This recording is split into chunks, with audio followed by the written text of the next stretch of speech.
What's up, guys? Welcome back. Today I bring you a new program. You probably have seen in my link tree that I delisted a couple of my old programs like Armageddon, YOKED, and Limit Breaker. The reason to why I did that is because I intend to remake them with my current hypertrophy knowledge. And although those programs are fairly decent and I did them back in 2022, I still believe that they can be improved upon. And today's chosen program is going to be YOKED, in which we're going to discuss how to grow your traps with just your body weight. So without further delay, we can start. The first thing we must ask ourselves is, why do we want to grow our traps? Well, the traps play a fundamental role in making you look jacked. I myself have experienced this firsthand. I went on to a trap specialization phase and I'm still going at it. And I noticed huge improvements in my physique. I noticed more comments on people on my Instagram at Protein Man Supremacy. Go follow me. Saying basically that I looked fucking jacked. I looked like a house. And I believe the main reason to why that is because I developed my traps amazingly in these past few months. I started doing a lot of exercises that induce trap hypertrophy, and I have only seen aesthetic improvements off of that. Along with that, you want to develop your neck. So when you're wearing a polo shirt or when you're wearing a V-neck shirt, you look way more jacked. And usually when you're talking to people, the thing that they see is you from the neck up. So having developed traps and developed neck will, by instinct, make you look more jacked. We have all seen those pictures of the two guys with a small and a big neck. It's the same guy, but one of them looks way more jacked. So the main reason we want to grow our traps is to look fucking jacked. And it's going to play a fundamental factor in making you look jacked as a whole. So for aesthetics, train your traps. It should be one of your main priorities as a man. So with that cleared out, we ask, how do we grow them? Well, I believe that the best and optimal way of growing your traps is going to be via carrying heavy stuff. So your farmer's carries, rack pulls, if you get strong enough at deadlifts, shrugs, cheated shrugs, and stuff like that. The main reason to why this works is because of the weighted stretch. With that, we ask, how do we get that with body weight? Because I mean, unless you're fucking obese, unless you're a body positive activist, right, you're not going to be inverted shrugging 1,000 pounds, right? So how do we do this? And my answer is going to be fairly simple. You're not going to be able to train your traps optimally with just body weight, but there is a way out. The same way you can train your legs optimally with just body weight, although we don't do that here, we don't train legs at all. Although that's the case, it is still the same concept as with leg training at home. With body weight, you basically want to think that if you don't have the intensity, right, you don't have the high amounts of weight you're going to use, you don't have, because of that, the overload aspects, and you don't have the weighted stretch, you have to compensate by basically increasing volume and effort through the roof. If you want to grow your legs at home, it is not enough to just do 12 sets a week of bodyweight squats to failure. It just doesn't make sense. What you have to do is increase the volume by a lot, and I mean a lot. For legs, for example, if you're going to be doing like bodyweight squats, you have to quadruple that amount of volume. I'm not shitting you. You have to do a shit ton of reps to failure, and you have to make it suck as much as possible. This is the way you're going to grow your legs at home, and the reason to why people don't use this method to grow the legs is not because it doesn't work, it's because it's very painful, it takes a lot of time, and it accumulates a lot of fatigue. But the same applies to traps. So if we want to grow our traps, we basically have to compensate for lack of intensity by increasing the amount of volume and the amount of sets. With that, we're going to start with a program in which we're going to see this core concept of compensation by increasing volume, increasing frequency, and increasing effort. So let's begin. As you can see, we first have the title, of course, YOKED, and we start with days. The template of the program is going to be a three-day cycle, and then you take a rest day, and then you repeat. So it's going to bleed into the other week. But because you don't have to go to the gym and you can do this at home, I don't think it matters a lot. So let's start off with the first day. The first day is going to be mainly an upper body focus. It's going to have pressing, and it's going to have, of course, back movements. So the first superset starts off with a very difficult exercise, which is going to be super wide grip pull-ups. Now, if you're strong enough, you can start doing chest to bar pull-ups, which is going to be very brutal for the yoke, especially if you slow down that eccentric and go all the way down and really let it stretch and pause at the bottom. That's going to allow you to really stretch the mid traps and a little bit of the upper traps as well, plus the teres major. So that's pretty brutal. Super wide grip pull-ups, you start off with a chest to bar, and then you drop set into a regular once you fail. So you basically go balls to the wall with the chest to bar with as good of a technique as you can. Then once you fail, if you want, you can take a breather of like 5 to 10 seconds. You start hanging from the bar again, and you start doing regular pull-ups. And your goal is either to get a rep goal set of 15 chest to bar pull-ups, and then getting 10 regular pull-ups, which is insane, but you have to increase the intensity because, again, you don't have access to heavy weights. You either do a rep goal set or you just do AMRAPs if you want to keep the intensity a little bit lower. Or you have as an option to do a front lever pull-up. For those that don't know, basically it's a bodyweight row, but you are suspended in the air. Instead of like having your feet on a chair or something like that, you just put yourself in a front lever position and do rows like that. You can assume the tuck, advanced tuck, straddle, one leg in, one leg out, or the full-on front lever pull-up. You can see which variation suits you depending on your height, your weight, and your current level of strength. We're going to do 4 to 6 sets, so there's a lot of volume right there. We're going to pair that up with deficit handstand push-ups. The reason to why we start off with vertical instead of horizontal is that vertical works the traps more because you have to stabilize, especially with calisthenics movements. Although you're leaning against the wall, your body has still to stabilize on each rep because it's a bodyweight movement. And that's going to work the traps to a decent degree. A lot of people feel the traps a lot when performing the overhead press, for example. Well, this is the same thing, but with bodyweight. So you either do deficit handstand push-ups against the wall or ring pike push-ups. 3 to 4 sets of as many reps as possible. And that's it. Go as close to failure as you can. And if you want to, you can even go beyond failure. Then we move on to the second superset, which is going to have ring push-ups. So we start off with a horizontal press, either rings turned out, which is going to work more of the upper chest and it's going to make the movement also more difficult. And it is also going to work the arms to some extent, although not a lot, you still need to isolate. Or you can do a regular ring push-up with a neutral or a pronated grip, as you wish. 3 sets of as many reps as possible. We couple that with inverted shrugs. There we have the first full-on trap movement, or band face pulls, which in my opinion also work the traps fairly decently. So we do 3 sets of either a rep goal set with inverted shrugs of 25 to 35. So the way you want to do this is you fail at the push-ups and then you assume an inverted shrug position and then you start shrugging, you fail, and you keep going, basically rest pausing until you reach at least 25, and you can go as high as 35 reps. This is pretty crazy and it's going to give you a massive trap pump. And if you really pause at the bottom and count to like 5, you're really going to get a nasty stretch as well. I did it myself. I actually did 10 sets of front lever pull-ups, drop setting into inverted shrugs to failure, and man, my traps were sore. They were fucking destroyed, so it really works.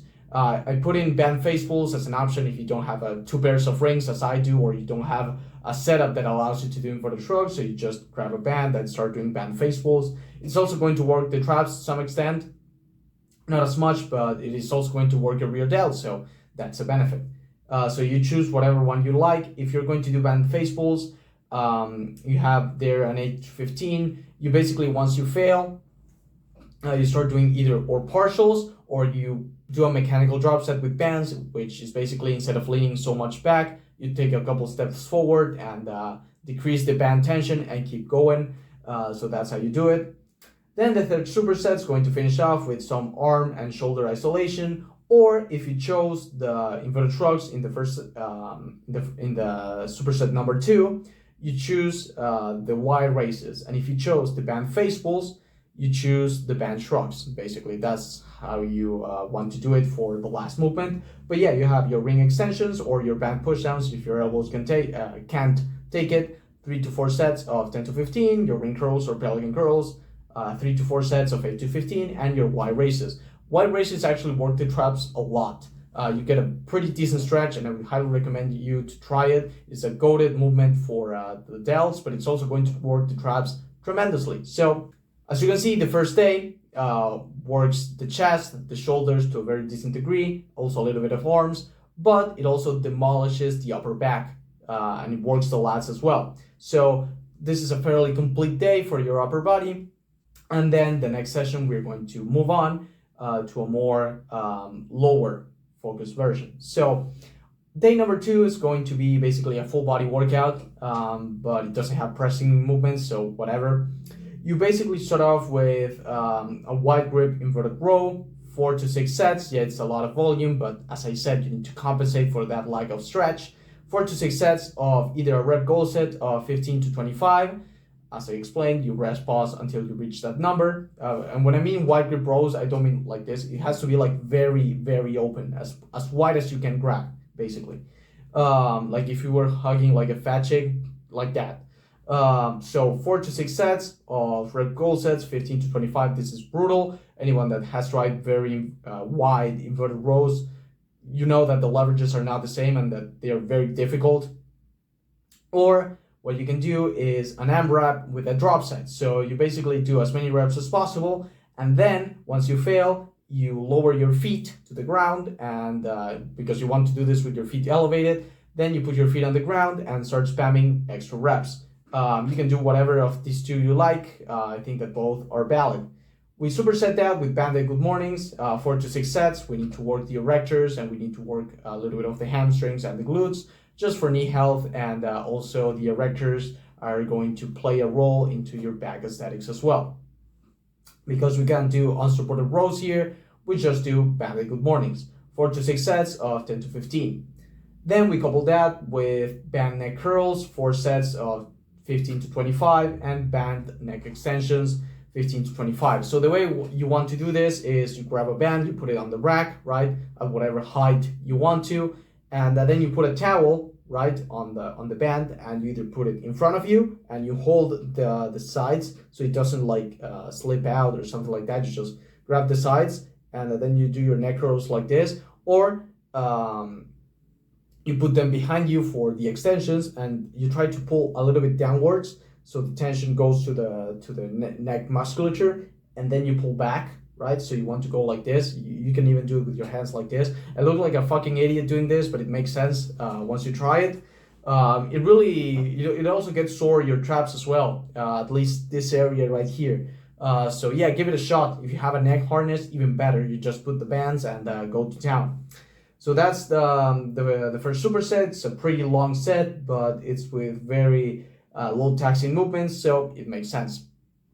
Now the second superset is going to be either pistol squats or banded squats. We already worked the hamstrings, now it's time to work a little bit of the quads. So 3 to 5 sets of as many reps as possible. You want to really push the intensity on this one, just go ham. And if you want to even do rest pauses on this, or you want to do like mechanical drop sets, try to find whatever ways you can to torture yourself with these two movements, and you're going to be golden. What I would recommend is that you can do pistol squats on one leg, then you shift to the other leg, then you go back to the other leg, and so on and so forth. So don't rest, just go to town, and that's going to fry you in just like 3 sets. You're going to be done.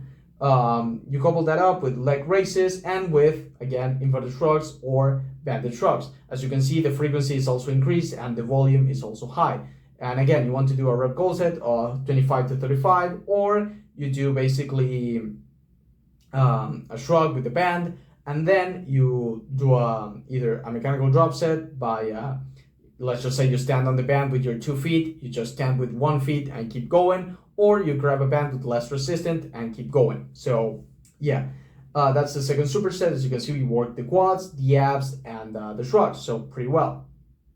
Then the last superset is going to be either dead hangs or reverse ring curls, 2 to 4 sets of 10 to 15, and calf raises and ring hamstring curls, Nordic curls, or sissy squats. So here you have some leg isolation, some forearm work, and some calf raises, just to adding to the muscles that might be neglected if you don't pay attention. So that's the second day. As you can see, it's a lower day technically, but it's technically a full body day, but it is mainly lower body focus. So yeah, we still managed to work the traps tremendously, and we also got some erector work as well. Now on to day 3, we have the first superset, which we start off with ring dips. I highly recommend you starting off with ring dips if you can tolerate them, because they're so unstable that your traps are going to have to work extra time to stabilize yourself on each rep. They are also a goated movement for both the triceps, the shoulders, and the chest. It is a very complete pushing exercise. So do 4 sets of as many reps as possible. Alternatively, you can do decline diamond push-ups, which also work the muscles in the same proportions, although you don't get the stabilization benefits. We pair that up with sternum chin-ups, which I believe are brutal, but if you're not strong enough, I would recommend chest to bar medium grip pull-ups. And if you're not strong enough to do chest to bar medium grip pull-ups, well, then just do regular pull-ups with a very strict tempo. So that's my piece of advice.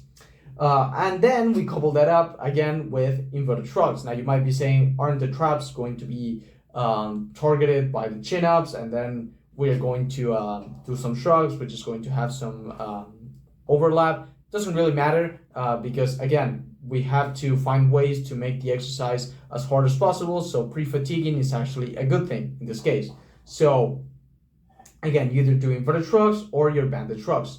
And the same parameters as before. So that's the first superset. We work the chest, the triceps, the shoulders. We also work the traps tremendously and the lats as well.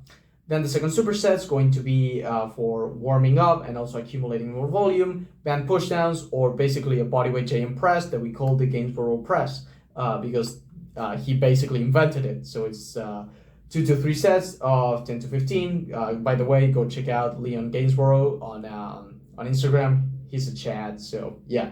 The Gainsborough press, 2 to 3 sets of 10 to 15.